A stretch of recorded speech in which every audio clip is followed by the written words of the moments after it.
body? Yes, Doctor. And the police are particularly anxious that the cause of death be determined at the earliest possible moment. It's a pity. She was a very beautiful woman. One hates to perform an autopsy on a beautiful woman. But you've no other choice, Doctor. Most unusual. There are no marks of violence on the body. What do they suspect? Poison? Have they any idea? My understanding is, Doctor, that the authorities are entirely at sea as to how she was killed. They know why, but, and they also have the fellow who killed her. But... Yes, that doesn't matter. That's none of our business. Our business is to find out what killed her.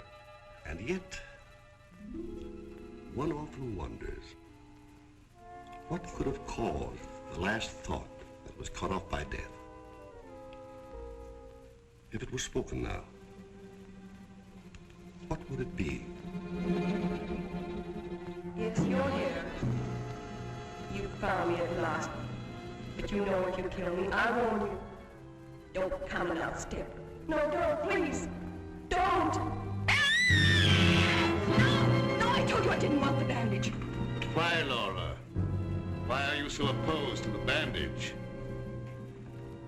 Does it remind you of something, perhaps? What do you mean? Oh, nothing, Laura, nothing. Now, won't you lie down again and let me complete the examination? You're a sick girl, you know, in a highly nervous condition. I want to know what you meant by saying the bandage reminded me of something. If you don't know, how should I?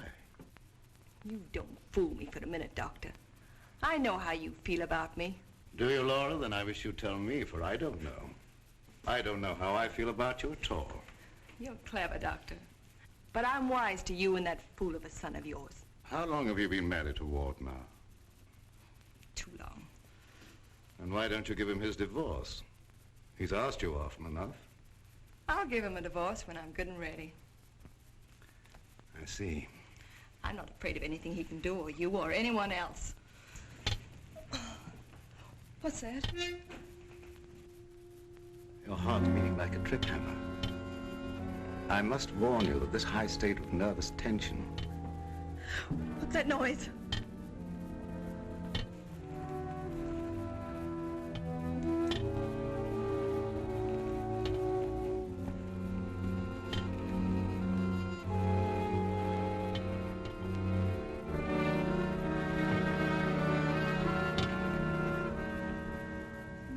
It's only a branch tapping against the window. Now, my dear Laura, if you want me to help you, you must tell me what it is you fear. I told you I'm not afraid of anything. I know what's going on here. Someone's trying to scare me out, but it won't work, see? Here I am, and here I'll stay until I rot. I'm afraid there's more truth in that than you suspect. Laura, I must ask you not to cause Father any more trouble. I don't want you threatening him, you hear? You too. You're so cute. I'm sure you want to be alone. You're not going to make him pay for my mistake. What are you going to do about it? I'd like to... You'd like to choke me, wouldn't you, Ward? You haven't got the nerve. Here. This is the only thing you ever gave me. You can have it back. She's right. I gave her this when we were married. It's the only gift that ever passed between us. Ward, what do you propose to do about Laura? What can I do? She won't leave me. She won't give me a divorce. Well, things can't go on this way, you know. Dad, what is the matter with her? What do you think is wrong? I don't know. She wasn't this way until she began getting those letters from abroad, you remember? Yes, it had something to do with those letters. But you would have thought that when they stopped coming that... What is it, Elizabeth? There's a patient, Doctor, a Mrs. Williams. Williams? That's the name she gave, and she's decked out like she's going to a horse show. I can't see anyone today. Ask her to make another appointment. Dad, please don't let what has happened interfere with your practice. Oh, very well. Send her in a few minutes. Sure, Doctor. Oh, yeah, that Bill Raymond's waiting. Do you want to see him? Who's he? That private cop who's always hanging around just hoping somebody gets murdered. Oh, yes. He's probably come for his check. Take care of it, will you, Ward? Yes. Elizabeth, Yes. this for you. Gee. Thanks, Mr. Roaring. But this belongs to Mrs. Van E, doesn't it? Not anymore. It's all yours. She won't get sore, will she? I don't want to have any trouble with her. You know how she is. I know. We all know a little bit. And I want to thank you for your patience. Run along now, Elizabeth. Yes, Doctor.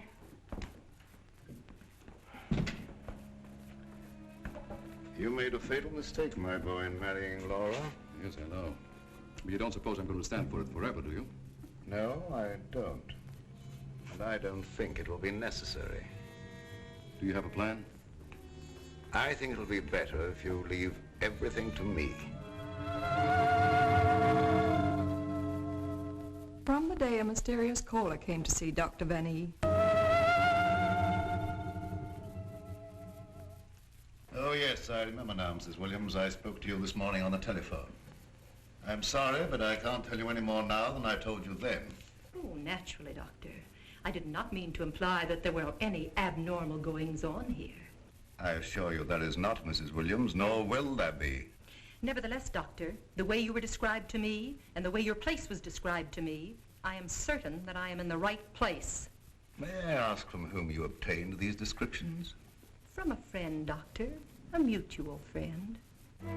Lily Beth, the woman I love. Can't we be friends? Stop tracking your big flat feet after me wherever I go. I've got things to do. Oh, gee, it's wonderful just to see you around, busying yourself, the little housewife. I never knew the cop who didn't love to stand around and watch other people work. Mrs. Williams, it's obvious from your conversation that you've come into possession of certain facts concerning my past. I know of only one person who could have given you that information, and it was my belief, yes, even my hope, that person was dead. But let me say that even if that person were alive, I should not submit to blackmail from you or from anyone else. You show great courage, Doctor, for one in your unusual position. There has been no question of blackmail. I came here seeking your cooperation, which you have refused to give. So, let us call the matter closed. Thank you. Au revoir, Doctor.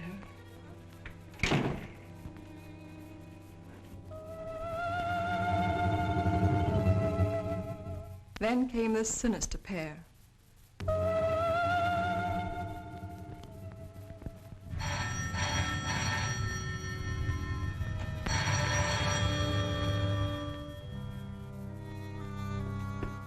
My little guardian of the doorbell. If you had waited another second, Inigo and I should have kicked the door in. Yes, sir. Sir, there is an air of inquiry about you that immediately offends my deepest nature. There is something suggesting Scotland Yard, the French Sûreté, the Italian Carabinieri, the Turkish Police, and other minions of the law. In short, sir, I think you're a cop. Yeah, how'd you know? I believe I'm in the home of Dr. Joseph Van E. Yes, sir. I mean, sirs. Oh, do not be polite to Inigo. He's only offended by it. Run along, Inigo. Make yourself at home. We got a nice tree in the yard, but it ain't got no coconuts.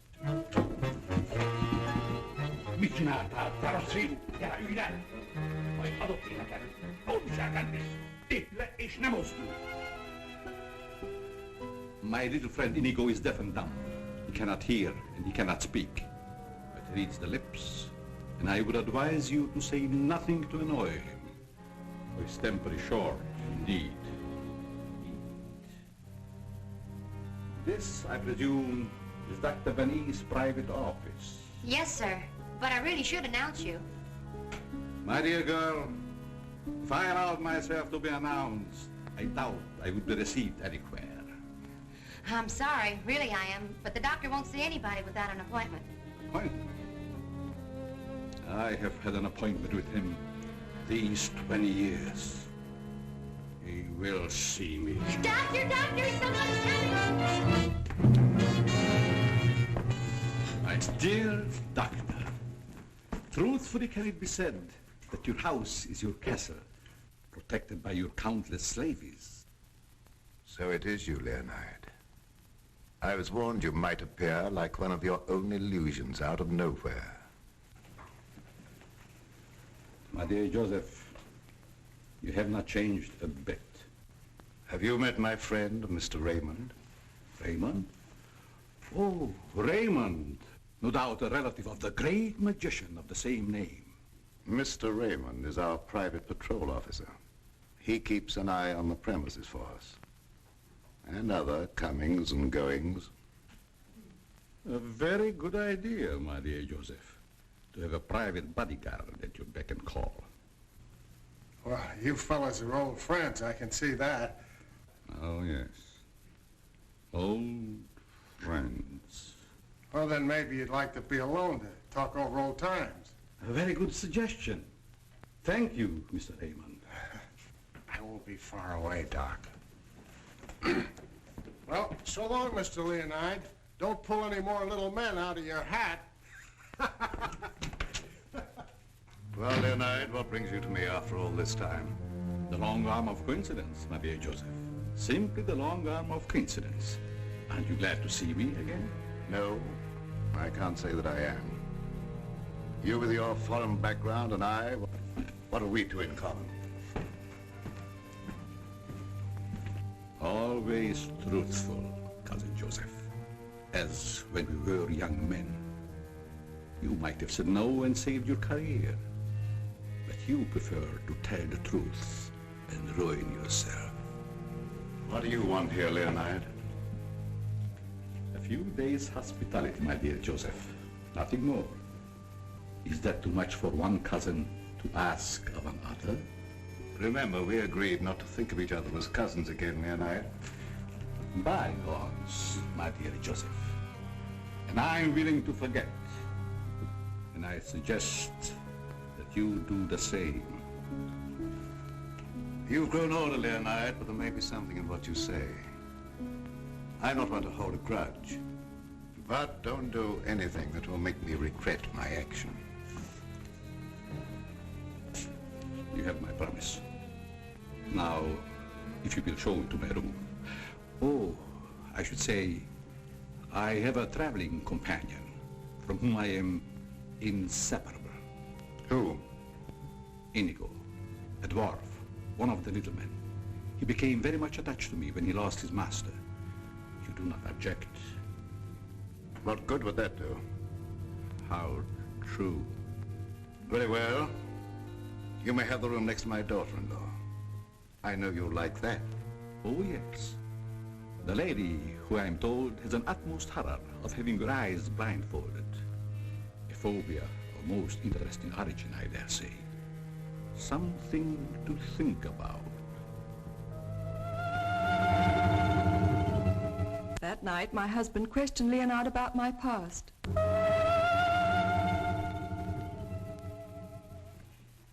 Cousin Leo.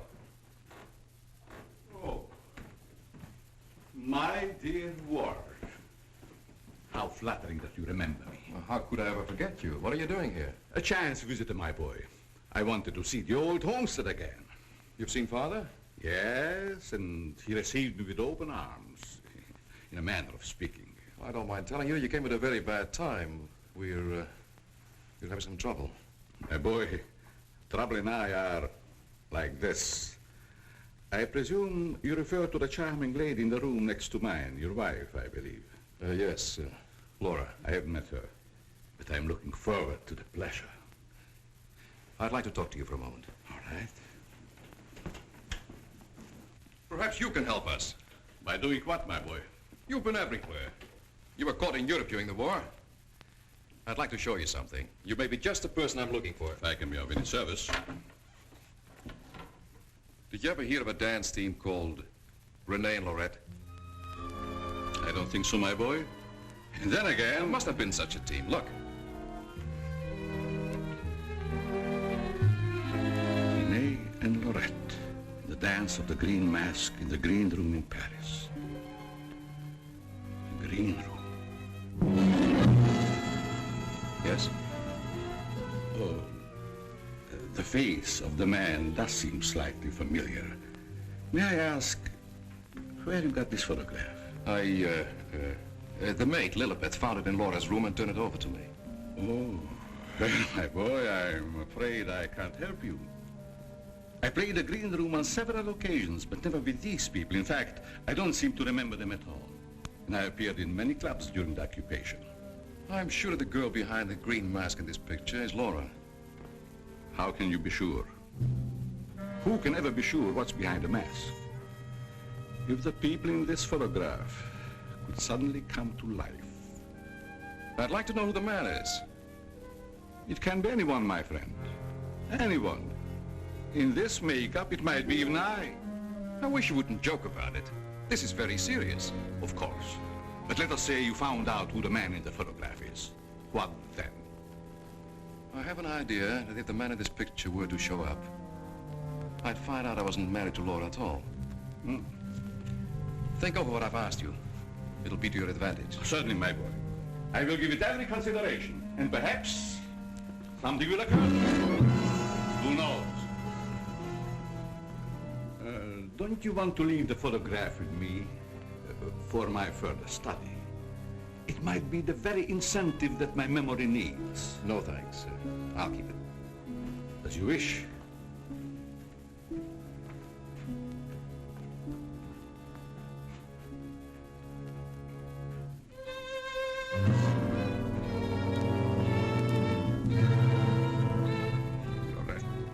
Lorette. I'll make a bet the man in green will get you yet.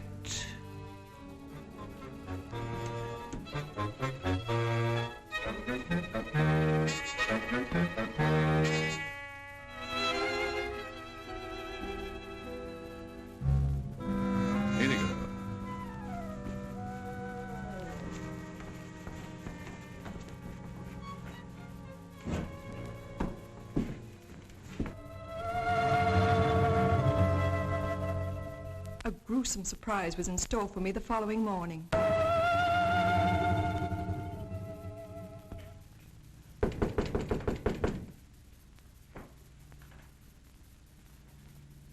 Who is it? It's me, ma'am. What do you want? The afternoon mail. You wanted to know when it arrived. Was there anything for me? Yes, ma'am. Put it under the door. I can't. It's a package.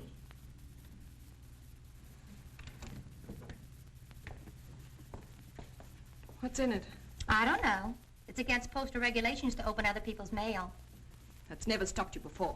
I'd like to know what you mean by that remark, ma'am. Oh, shut up and get out. Don't you want me to help you open it? No, I don't. Get out. It's addressed to you in green ink with a warning. Look out for the man with the green mask.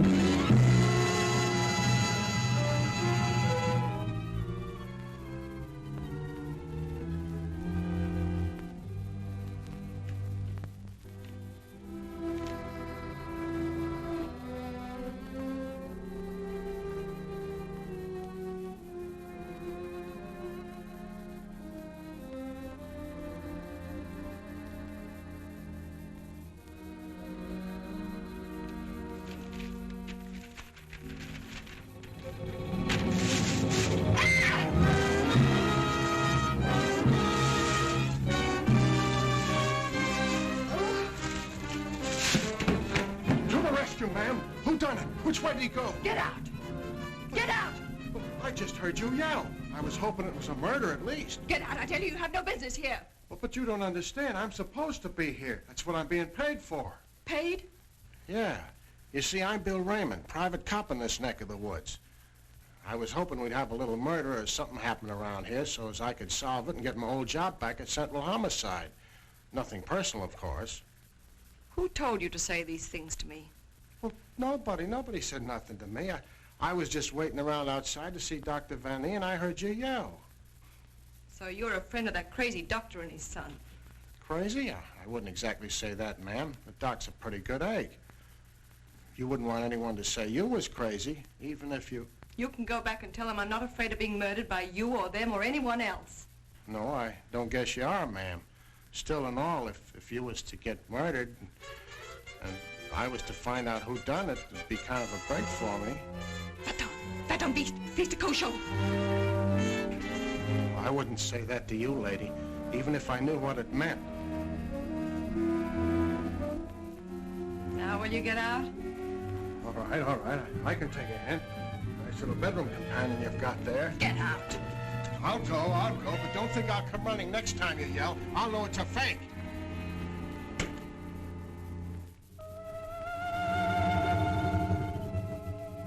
I became afraid and my mind started to crack.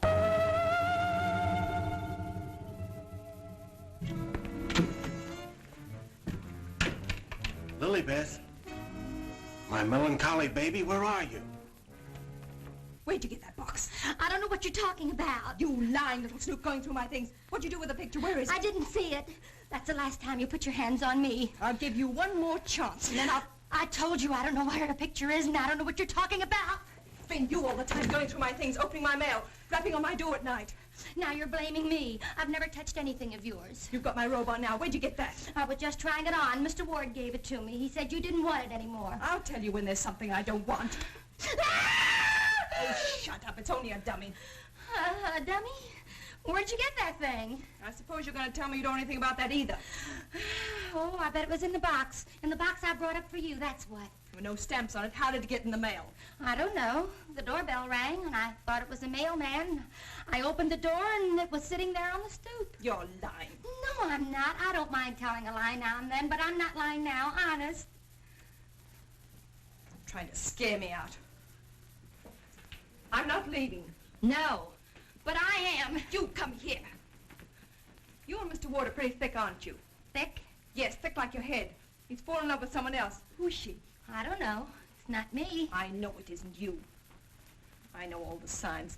He's fallen in love with some simple-faced man. There's always a way to get even with them. I've got to find that picture. Otherwise, they won't know what he looks like. I've got to send it to the police. He won't dare touch me. Who do you mean, the man in the picture? Have you seen him? Maybe I have, and maybe I haven't. Maybe I saw him go behind the thicket, or through the wall, or under the house. He's here in the house? Yes, I let him in. I let him in. He was waiting outside to get you, Miss Laval. Miss Laval. There's nothing safe from your prying eyes, is there? You think you know everything, don't you? I know why you're afraid, and I know what you've done. No, I'm not so thick. I'm not as thick as you think I am, Miss Laval. That head's supposed to be you, kind of a calling card. I'll remind you that... Why, you...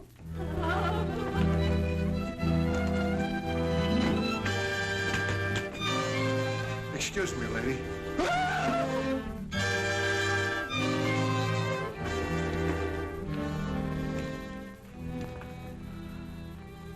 Oh, I'm afraid. I'm afraid. Where are you hiding?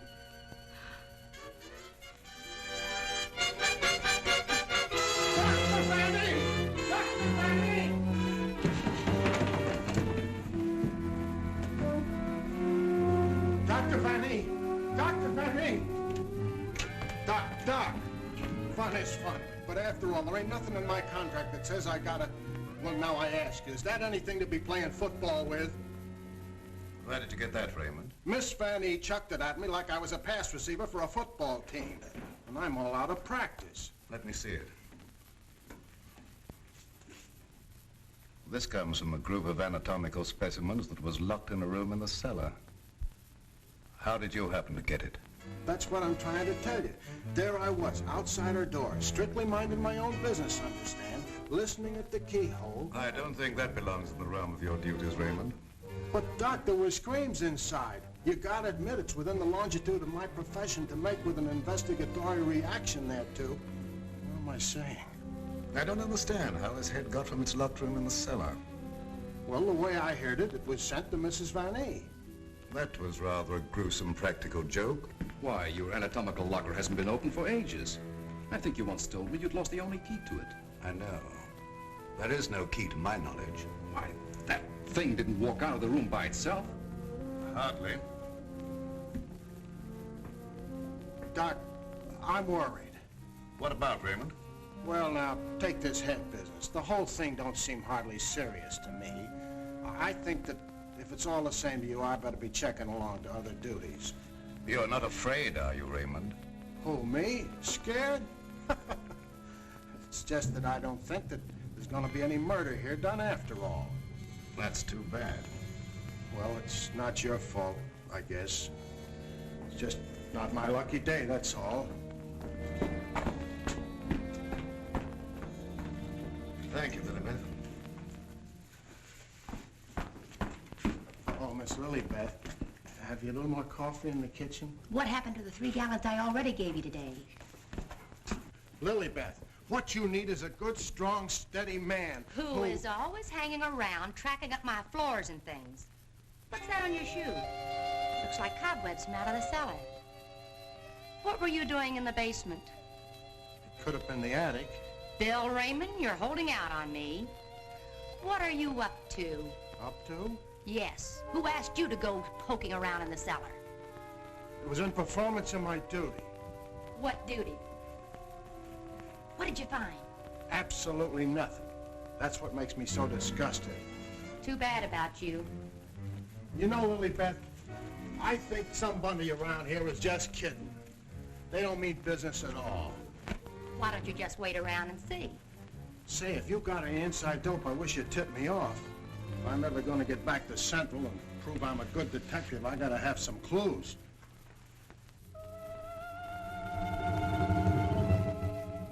Yes, I was scared. Scared of my life.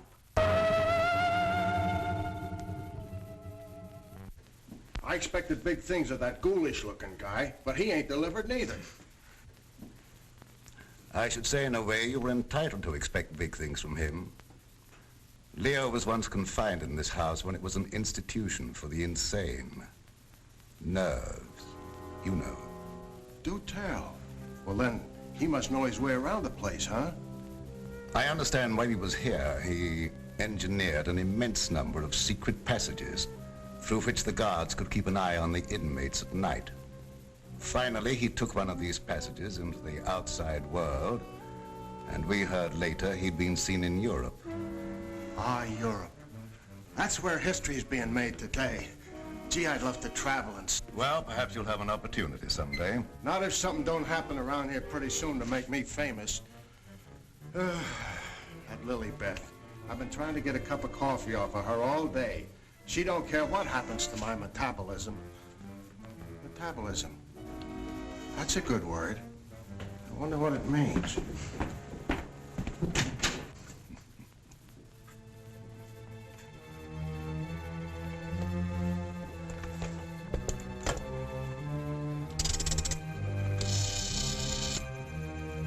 Operator, I want the police right away.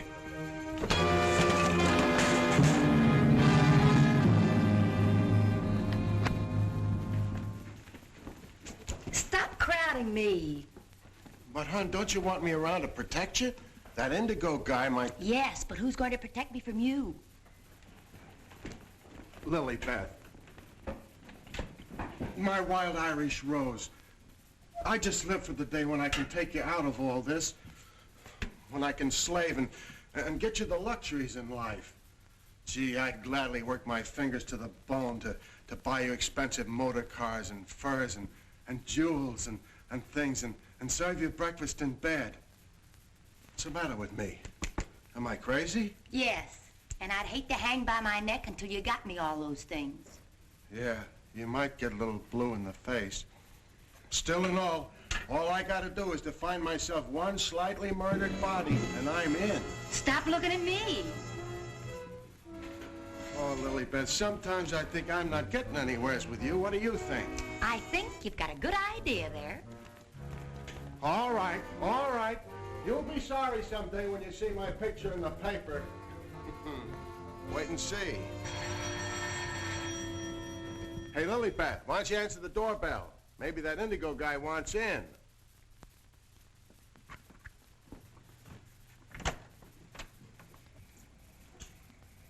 The doctor ain't home. You'll have to call some other time. Don't be silly. Don't say I didn't tell you. Close the door on your way out. Hey, wait a minute. Well, if it isn't Bull Raymond. Shh, Terry. You trying to ruin me? Ruin him. Come here, Bull. Meet Miss Cornell. How do you do, I'm sure. Likewise. How do you happen to be out with him? Cute, darling, don't you think? Flat at both ends, head and feet. You've heard me speak of him. Bull Raymond. Bill Raymond, if you please. Mr. Terry Lee, you so-called reporter. How do you happen to be out with a dish like this? Jane Cornell. Good for dull days in a man's life. Mr. Raymond. Oh, yeah, I remember. Terry told me about the time you shot up the dressmaker's dummy. Huh? Yeah, he said you closed in on what you thought was the murderer, but it turned out to be the dressmaker's dummy and you shot it full of holes while the real murderer got away. My pal. So this is where you've been hiding after they kicked you out for that fiasco, huh? Bill, I mean? What are you doing here? Can't a man rehabilitate himself in peace? Here I come, looking for an honest crime around here so I can solve it and get myself back to Central. And you come along and... Where's the body, Bull? Bill? There ain't no body. That's the trouble. No, let's keep it friendly. Friendly? What do you mean?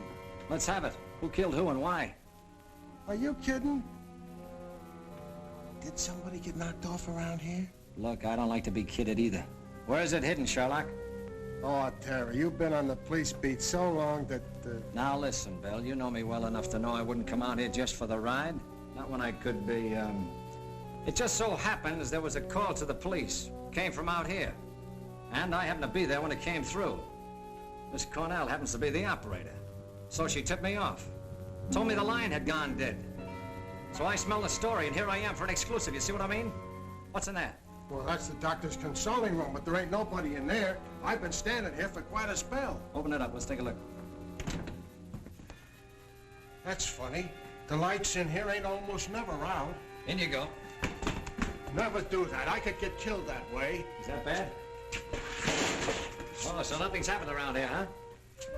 It's busted.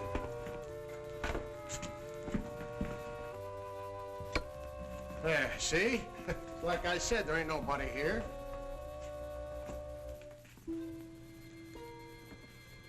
Hey, cut it out, will you? You're making me dizzy. Well, sure, somebody stumbled over it and pulled it out of the wall. Could happen anywheres.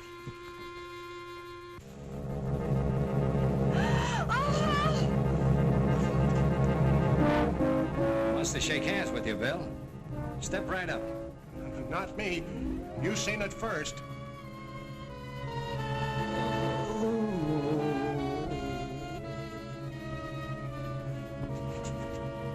Doc! Raymond, did you try and kill me? Why, Doc, why should I do that? You ain't paid me for last month yet. How long you been here? Now, let me see. I was going to make a telephone call when... Somebody conked you, huh, Doctor? Then ripped the telephone wire out? Yes, I imagine that is about what happened. Who are these people? Well, they're all right, Doc. This is Terry Lee and Miss Cornell from the Times. We don't want any reporters here. Nothing's happened. Look, Doctor, nobody ever wants reporters, but then something happens and there they are. But nothing has happened. I fell and hurt my head. Oh, I see. Then you got up again, put yourself on the table, and got all nice and pretty in that shroud there. You won't get any story here. And now, if you'll excuse me, I have some work to do. Doctor, do you mind if we stick around for a while, seeing that nothing's happened? Well, why not? Very well, you may stay for a while, but I warn you, if you make yourselves objectionable in any way, I'll have Raymond throw you out. Well, come on. You heard what the doctor said. He's busy. Get out of the office.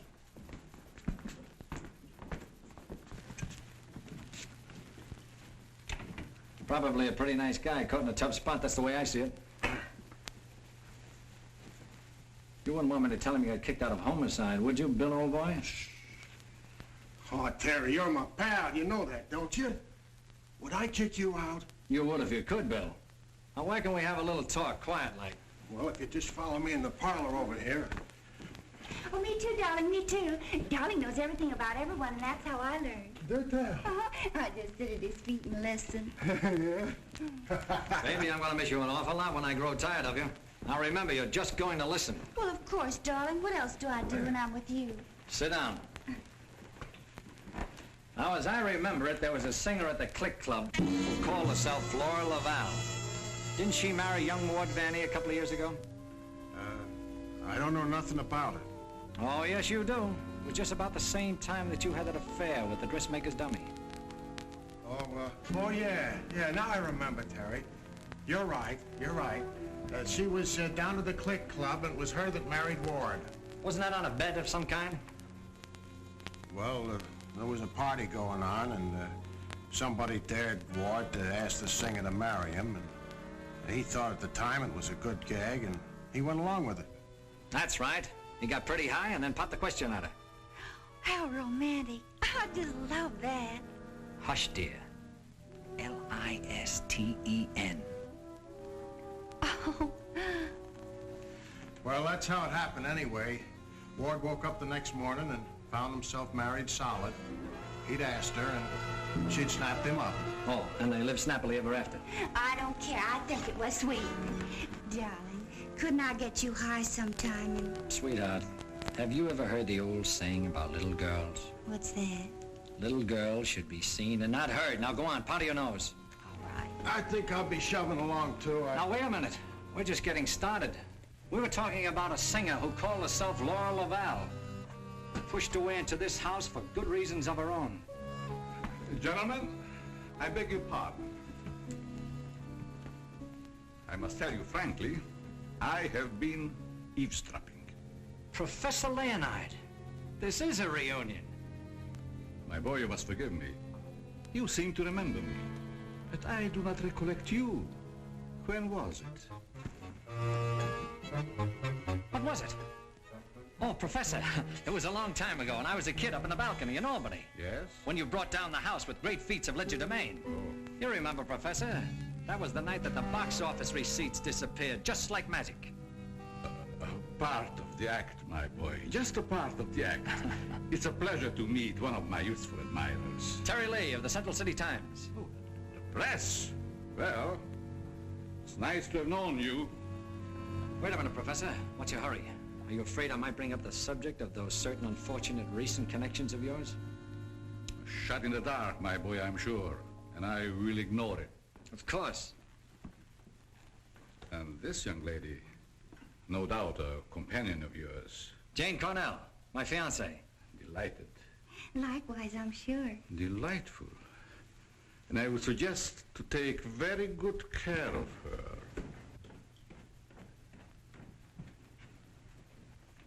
Mr. Lee?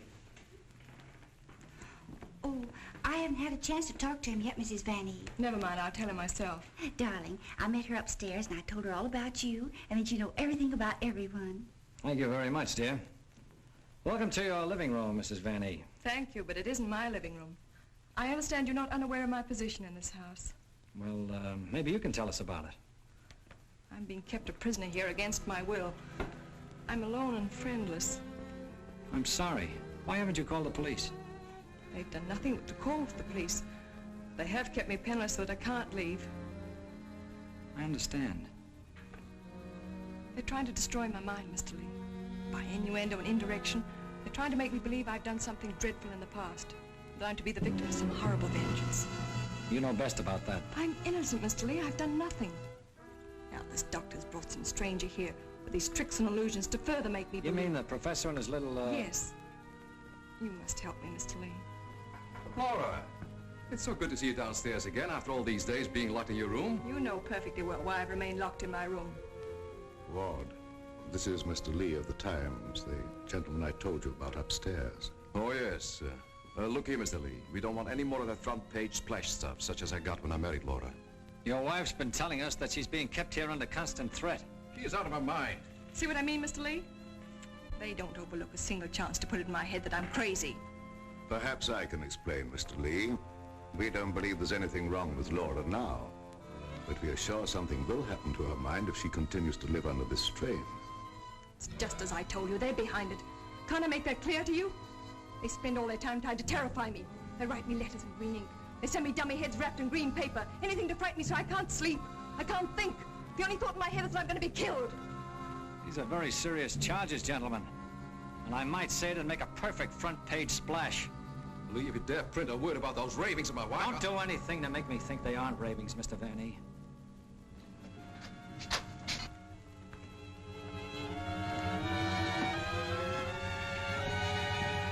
He said to put the blindfold on, and you will know the truth. No!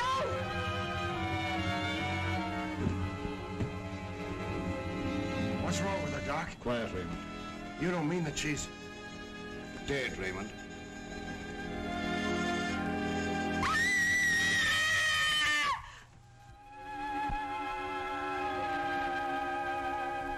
Then I knew that he was here.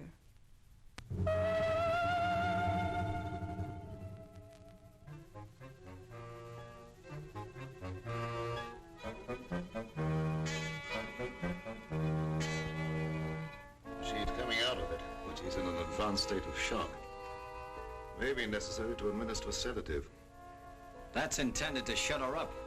I'd like to hear her do some more talking, Doctor. If her mind is allowed to dwell upon what's happened, that may be the breaking point. Well, you've got all the answers. Look here, Lee, I don't like your tone. If you have any insinuations to make them to me. Okay, I will. Suppose you and I talk this over downstairs. I don't recognize your right to question me. However, if it'll make you leave Father alone...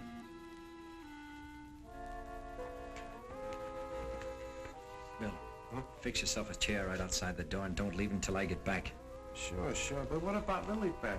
Don't she write nothing around here? Now, Lee, first I'd like to see your credentials. You're busting here saying you're a reporter. That's the old turn the tables gag, Vanny, but if it'll make you any happier, take a look. All right, you're a reporter. But I still don't understand how you and the young lady got the news about our troubles. Do you really believe that story, Lee? Do you in your right senses really believe that we are keeping Laura a prisoner here? That's what the lady says. She said that... Nonsense. Nothing would please me more than if she got out. Look, I don't get any of this stuff, Vanny, but there's a tricky deal going on around here, and I intend to sit in on it. Too bad I can't flash the city desk to make ready for a front-page replay. Yes, isn't it?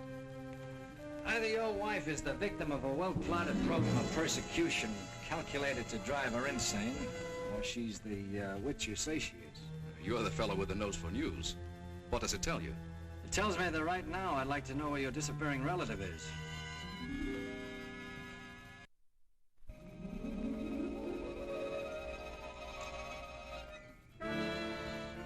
Get back, you fool. What's out there? I have a right to know.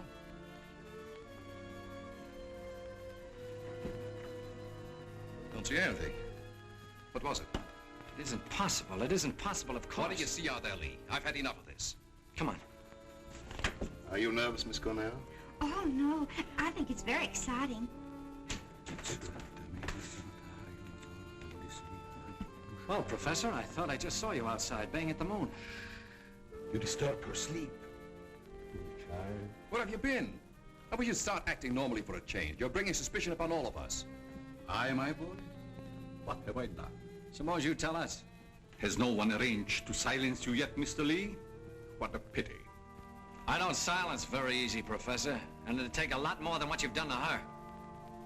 Do you suggest that I had a hand in that poor girl's unfortunate demise? Why don't you behave yourself, Professor? Mr. Van E here has the right idea. You're just gumming up the works. I did my humble best. Who are you working for? What do you expect to get out of it? I'm discharging a debt, Mr. Lee. A debt contracted many years ago. Now, are you any wiser than you were a moment ago? No, but I'm beginning to get a general idea. By the way, how's that little girl of yours? I hope fervently that nothing happened to her. She would look so beautiful lying here. Look, Professor, I may not have been very smart in bringing Miss Cornell here, but if I thought you had any plan to do that... Why do you persist in making me the villain, Mr. Lee?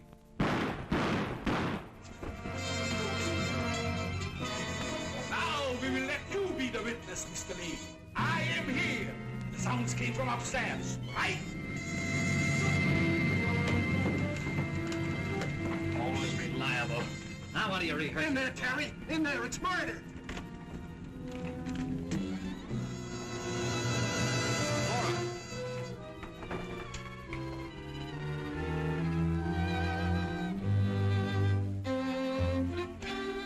Jenny, wake up! Wake up!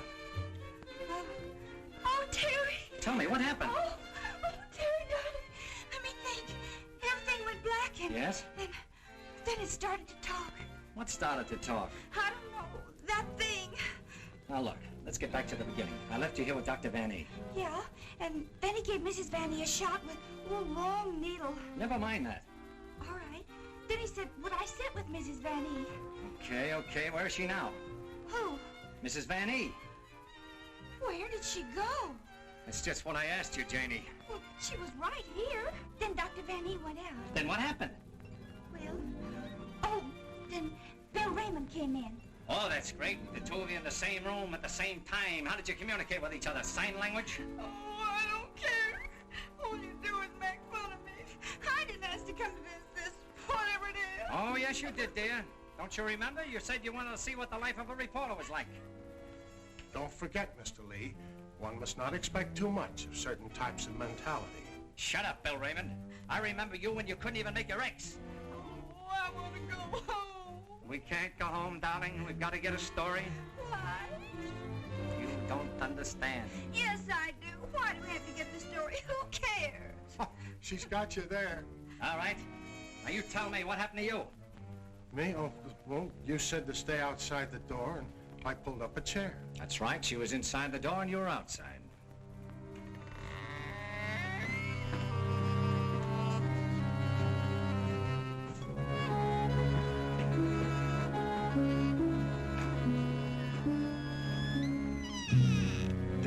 Then come that odor of heavenly perfume. That wasn't Lilibet. It was sweet and penetrating, like an ancient drug. And I felt kind of sleepy-like. Oh, so sleepy.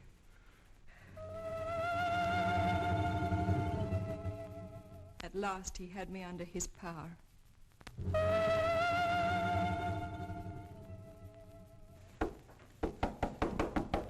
There must be a button or a gadget of some kind around here. 2 o'clock, almost deadline for the 9 o'clock final. Oh, Terry, what makes you think there's anything behind them walls? I've got a sneaking suspicion that the professor uses them for a disappearing act. I wish Lilibet was here to make me a cup of coffee. Well, she's right over in the doctor's office. Why don't you ask her? Poor Lilibet. I kind of hinted that all I needed was a murdered body, but I didn't think she'd take it personal. Will you stay with those walls? I've been around them 3 times, Terry. Thing I can't understand, if the professor was down here when the trouble was going on upstairs, he just had to be 2 different guys in order to have a hand in it. Oh, Terry, let's figure it out in the morning, huh? What's that?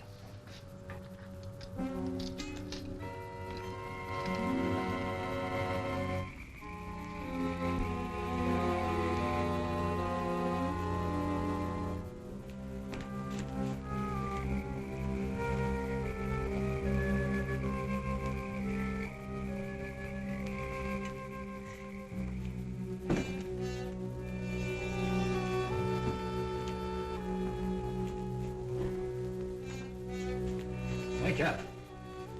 Either something or somebody opened the front door. Oh, that's the shortest night's sleep I've had in a long time. All right. Now that you're good and rested, let's see if we can understand what happened upstairs. Well, do you think it had something to do with that picture, maybe, that Lilibet found in Mrs. Van E's room? What picture? Oh, the one with the couple with the 2 masks, you know, like we found, like that mask. Who has the picture now? Well, young Van E, I guess. That's the point.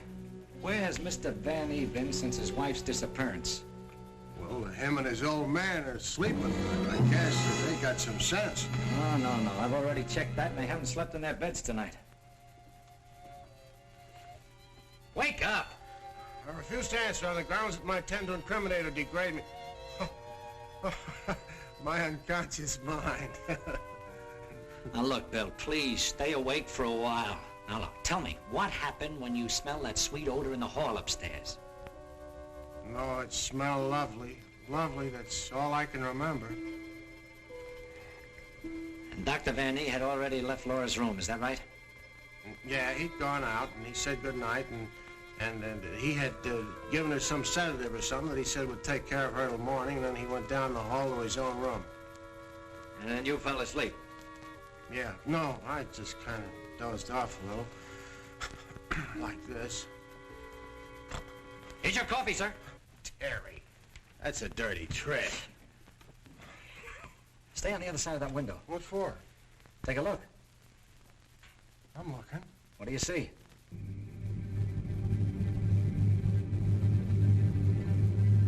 Why, it's Professor Leonard. You think so?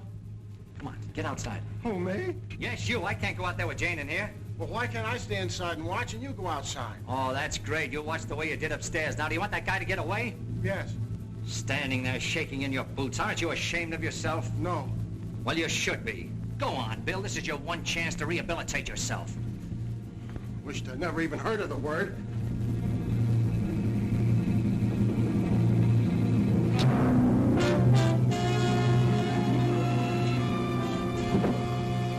Have your gun ready. What good is a gun against what's going on around here?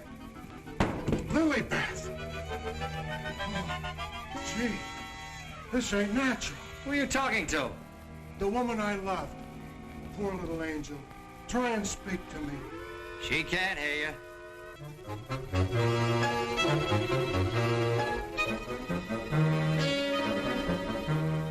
What was you doing outside? You're supposed to be dead. Now you stay right here, honey. I gotta catch that guy in the shrubbery. Oh, gee. What are you doing to me, Lilybeth? I got work to do. Lilybeth, be reasonable, will you? If you don't cooperate, I'll never get back to Central. Never mind, Raymond. Take care of Lilybeth. Lilybeth! Yeah, that's who it was. I opened the door and she fell right in my arms. Like she had something special to tell me. You notice that fragrance about her? And to think this wilted flower was once even as you and I. Take her back into Dr. Van E's office. What's she doing wandering around? She's supposed to be a corpse. What happened to that guy outside? Never mind. You found her. I never knew she was lost. I missed her. I missed her from my office. Will you please take her back? What are you going to do? Yes, Doctor, and what have you been doing? We've turned this house upside down trying to find you. Hardly that, young man. If you'd done that, you would have found me. Now, Raymond, we can't allow this girl to remain in this condition any longer. But what can you do? She looks like a perfect stiff to me. Bring him into my office. Oh, Doctor, this may not be any news to you, but your daughter-in-law has disappeared. Oh, how dreadful. But let us say somewhat overdue, eh, Mr. Lee? You don't seem very surprised to hear about it. Young man, when you've been devoutly praying for something to happen, you accept your good fortune without question.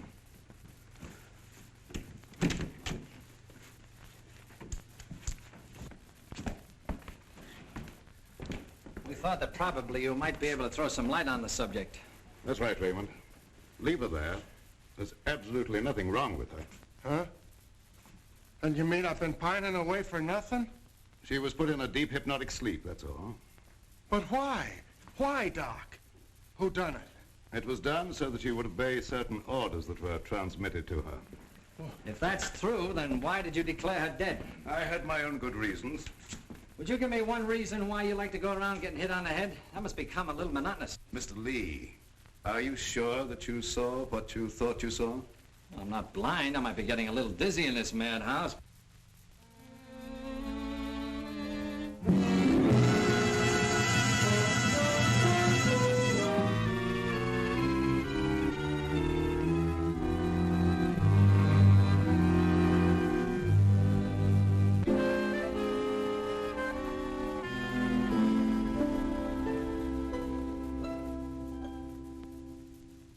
You know, Doctor, morning isn't very far off. And when the police get here, you've got an awful lot of explaining to do. You're in this up to your neck. By morning, let us hope no explanations will be necessary. Everything will have explained itself. Poor little sleeping beauty. Do you suppose someone thought she looked weak-minded and picked her out to carry out his commands? That's not always the case, Raymond. If Leah and I were here, we could settle this case very quickly. Gentlemen, it is my peculiar misfortune to always be in a position where I may eavesdrop. How can I be of service, Cousin Joseph? Oh, Professor. Ask me no questions, my friend, and I will tell you no lies. Leonard, you could undo certain mischief that has been done this girl. I know you can help if you will. I could, my dear Joseph. But I will not bring down the wrath of the unknown madman who is loose about these premises. It is a matter of self-preservation. I had nothing to do with hypnotizing this girl. I have an idea that she may have already carried out the unknown's orders and that he no longer needs her. Nevertheless, my dear Joseph, you must excuse me. Just a minute, Professor. I wonder what would happen, Professor, if in connection with your sudden reappearance here, somebody dug up the old story of why you swindled Dr. Van E. and then ran off and let him take the rap. I will not be blackmailed, Mr. Lee. And I observe again that you're a young man who knows too much for his own good. And I would also like to know where you obtained all this information. You're extremely young to have your fingertips on events of 20 years ago. I have a memory like an elephant. I never forget something once I hear it. I'm a sharpie, Professor, as every one of you will admit before morning. Now, Doctor, I'd like to bore you with a few questions. I wouldn't mind, young man, if you had the slightest idea of what you were looking for. Maybe if we start back to the time around midnight, when you administered what you call a sedative to your daughter-in-law. Are you inferring that I had anything to do with Laura's disappearance? Why do you keep evading the issue, Doctor? You know you'll have to confess when the police get here anyway. I would remind you, young man, that you're making a direct accusation, and I refuse to answer. Look, I want the facts and I want them now. Let's cut out the mulberry bush routine. Listen, Bill, you're supposed to be a cop and you want to get back to homicide. Help me make the doctor loosen up. He knows a lot more than he's telling. Well, sure, I'll help Terry, but first let's get Lilybeth out of this. Maybe she can tell us something. Yes, Mr. Lee, it seems to me that you're not too anxious to have Lilybeth restored to consciousness.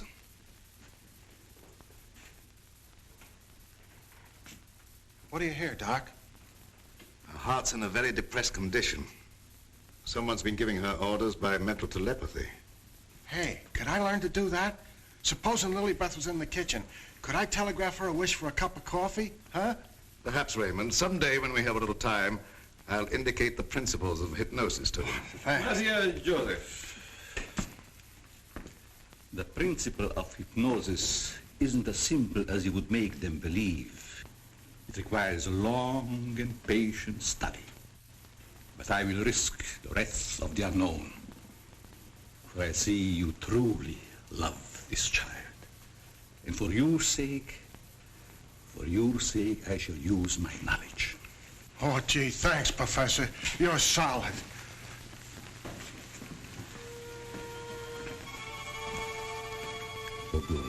Ik melletten, het geleidje met vier filetten, waarom ze het niet maar.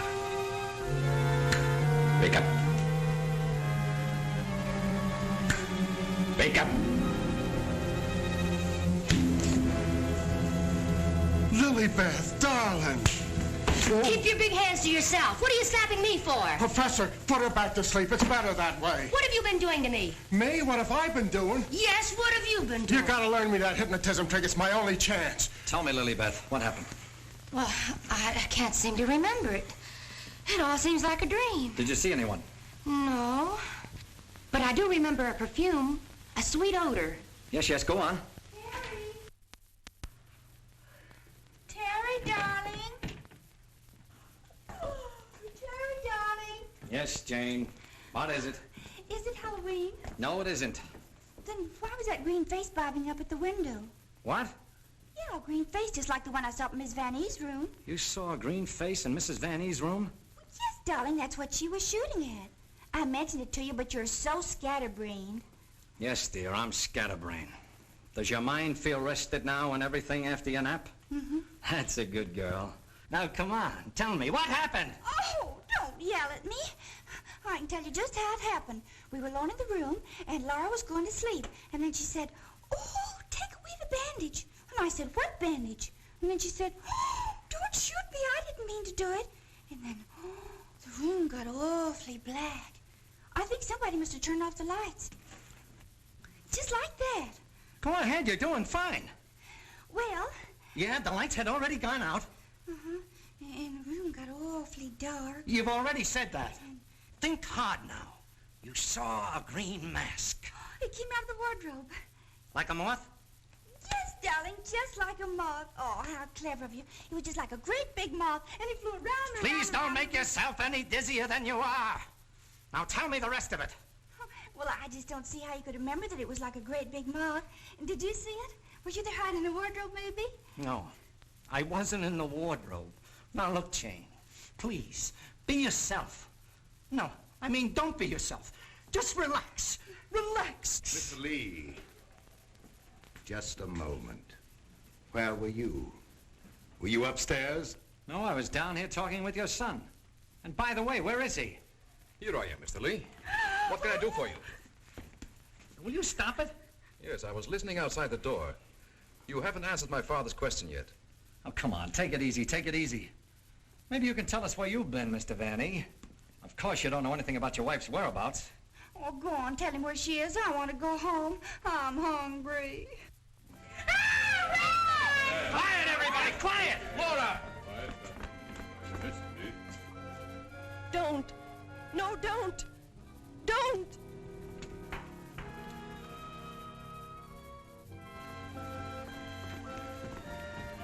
Laura! She's under a hypnotic spell. Ladies and gentlemen, it has been an exciting night, and you all are deserving of some explanation and relaxation for the strange goings-on. The guy who's doing the talking is behind the wall somewheres. Now you're getting smart, Sherlock.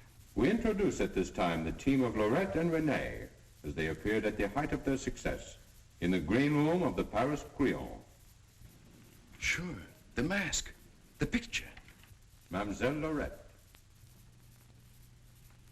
Now I know who he is. Mademoiselle Lorette will now put a bandage over her eyes, the better to see the inner truth. Very good, Renee. Very good. Just like the old time. Would any member of the audience like to ask Mademoiselle a question? Come, Mr. Lee. You have been so full of questions up to now. I'm thinking, brother. We cannot keep Mademoiselle too long in this delicate mental balance. She has been under a great strain lately. Then I will ask the questions myself. Yes, Rennie, I'm at your command. Are you afraid now? No, I'm quite safe. Will you tell the truth? Yes. They came to me and said your partner, he of the magic feats and rare impersonations, is a spy. But we can't prove it. We will give you 1,000,000 francs if you, Lorette, bring us that proof. Now we shall know. You gave them the proof they wanted? Yes. They took him away to be killed? Yes. What was he to you, this man you betrayed? This man you sold to the enemy for money? He was my husband. When they told you he was to be executed, you sent this man a gift for his last moment before the firing squad. What was it? It was a green scarf for his eyes. Like the one you're wearing now? Yes. Why did you send it? It was my scarf. I wanted him to know I had betrayed him because I hated him. He was good and kind, but I hated him for the power he had over me. I see. That is your only defense. You hated. You thought they shot him. You escaped to America. You thought you were safe. Then you found out he was alive and wanted revenge. Thank you, Mademoiselle Lorette. You may remove the bandage now. What do you see on the cloth, Mademoiselle? There's a hole in it. Yes. What else, Lorette? What else? There's blood on it. There's blood. I have come back. I am here. And I will have my revenge. No! No, don't touch me! Outside, under the window, you know where.